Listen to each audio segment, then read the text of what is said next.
Assalamu alaikum everyone. Thank you for tuning in. Today the discussion is going to be about why we are tested in life. This topic is crucial because many of us seem to be misunderstanding this concept of trials and tests that we face in our lives. What we observe is that tests are being perceived in a deeply negative way. They are being viewed as something unnecessary, like something needless or unjustified, as if hardships are meant to break us or burden us to the point of destroying us. But that couldn't be further from the truth. See, whenever we grapple with such questions, it's essential to avoid being so fixated on a single perspective that we overlook the profound wisdom our deen offers us. Let us turn to Surah Taha. There is an ayah in Surah Taha which represents a striking and comforting reality. The ayah goes like this: The Rahman has positioned himself on the throne. Okay, simple words. The Rahman has positioned himself on the throne. Meaning, Ar-Rahman, which means the All-Merciful. We need to remember this. Allah Azza wa Jal is calling himself Ar-Rahman. He is calling himself the All-Merciful. And he says, Ar-Rahman is firmly established on the throne. Let's reflect on this ayah for a moment. The Quran explicitly is reminding us here that Ar-Rahman, the All-Merciful, is firmly established on the throne of authority. This is not just a statement talking of Allah's authority over everything, even our tests, but when Ar-Rahman is included in this ayah, it is also a profound reminder of His mercy governing the universe. Okay?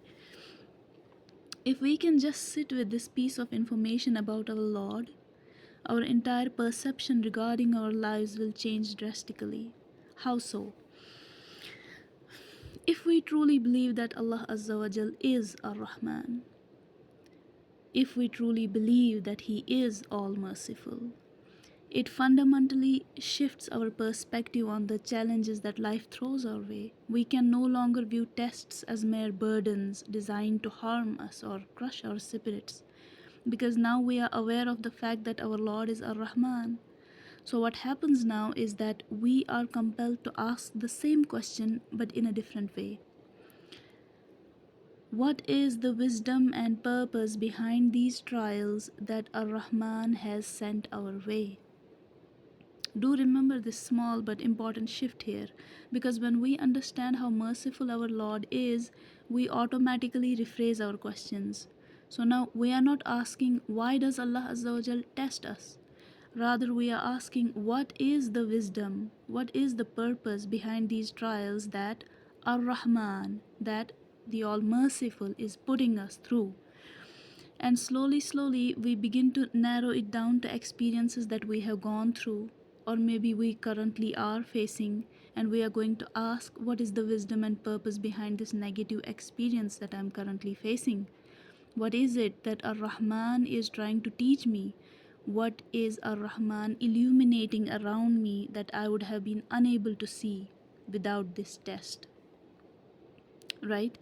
This perspective transforms our understanding of tests, aligning it with the infinite mercy of our Lord. We begin to remember that His plans are always for our ultimate good, even when we cannot comprehend them immediately. The thing here is that we see certain ayat of the Quran in a very negative light, not because those ayat or those ideas are negative, but it's because we don't trust Allah Azza wa Jal. And I will give you an example to show you how willingly we trust the system, how willingly we trust this Taguti system, but when it comes to our Lord, our trust begins to waver. When we look at the process of education, tests are rarely seen as negative experiences meant to break the students. Instead, we see these tests as designed to assess our growth, our dedication, our understanding of what we have been taught so far, right? We see these tests as essential, and not just essential but fair as well. The best students, no matter how exceptional, still undergo tests because it is not just about their potential, but about proving that potential through effort and perseverance, right? And we agree with it. It is needed, right? Similarly, in life, Allah Azza wa Jal tests us not to crush our spirits, but to bring forth the excellence within us. As He created us in Ahsan Taqweem, the best of forms. But we don't want to see that. We don't want to see the tests in that light. And you know why we don't want to see it that way? Because we don't learn. There is going to be a huge difference between how a student who hasn't taken seriously what he has been taught the whole year, how he sees tests, and a student who has been keeping up with all the information and knowledge that he has been receiving throughout the year. He is going to see it very differently. It is as simple as that. Now, let me share what I have come to understand about tests through my own reflections. What I have learned is that tests often serve to reveal the, let's just say, other side of the coin. Okay, tests equip us to navigate this delicate balance between light and darkness within us. By balance, I refer to the equilibrium, between understanding the light, that is what is righteous and virtuous, and recognizing the nature of darkness, which includes the traps and pitfalls that threaten our pursuit of that light. And these darknesses can be around us and they can also be within us. And without a grasp of these traps, we risk falling into them because we are not prepared, right? This makes us understand one of the reasons why the Quran, in its profound wisdom, doesn't just recount the virtues of the prophets, but it also narrates the downfall of entire nations, people, even Azazil, who regressed into becoming Iblis. His trial exposed a hidden weakness within him. This was a moment of potential self awareness, a chance for him to reflect, to humble himself, and to improve himself, but he chose not to. Through this, Allah Azza wa Jal doesn't merely show us what to do, but He also provides us critical insights into what not to do. This duality of instruction ensures that we are not only guided towards righteousness, but that we are also equipped to recognize and avoid the traps along the way.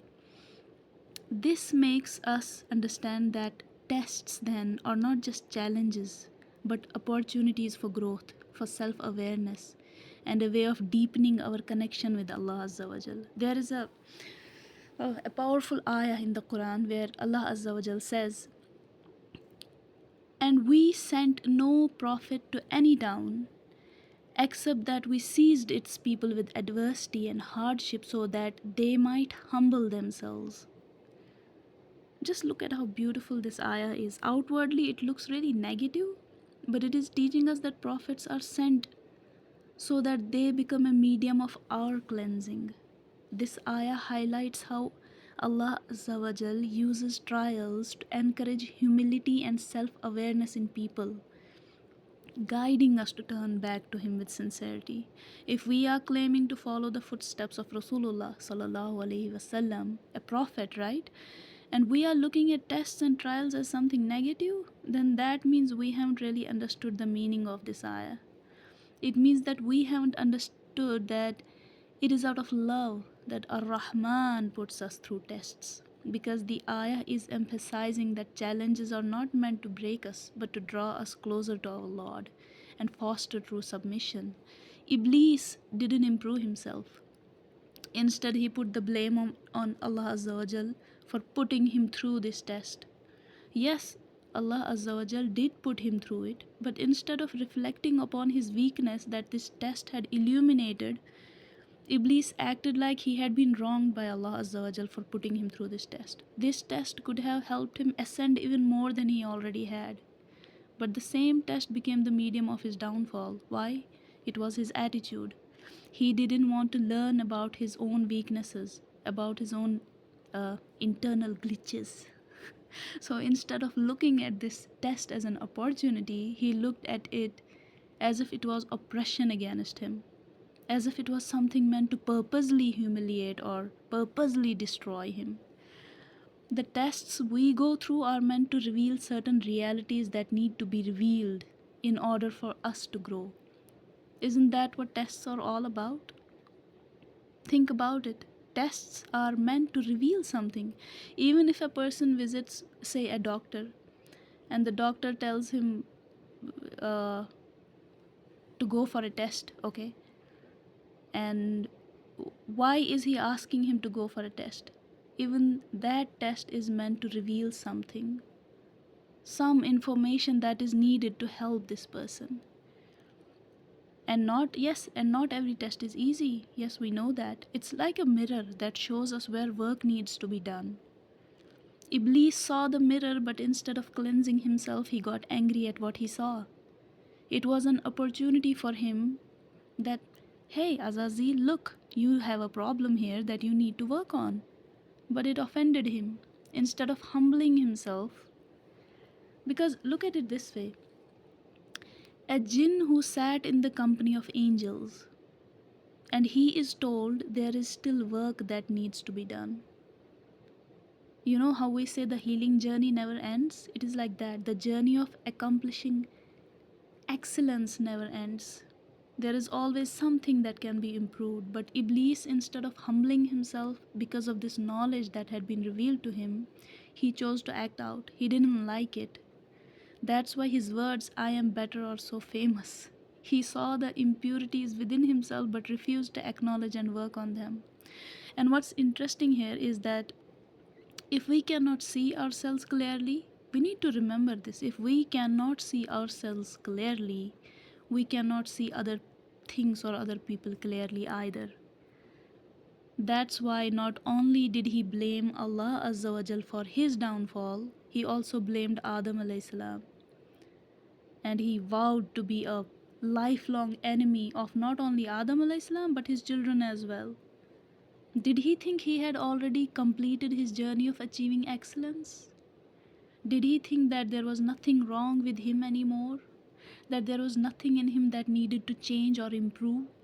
Did he think that he was not the problem, rather, the problem was everybody else around him? You decide. That is your homework for today. But the point here is that one of the things that we learn from this story of Iblis's downfall is that tests are opportunities to grow in humility, to deepen our understanding, and to align ourselves more closely with Allah's wisdom and purpose for us. There is always something that needs to improve within us. There is always knowledge to be gained, if only we are willing to reflect and seek it. And we should be in this mindset of wanting to improve ourselves, wanting to achieve excellence. And excellence cannot be achieved in a single shot. It's a process, and that process should be honored.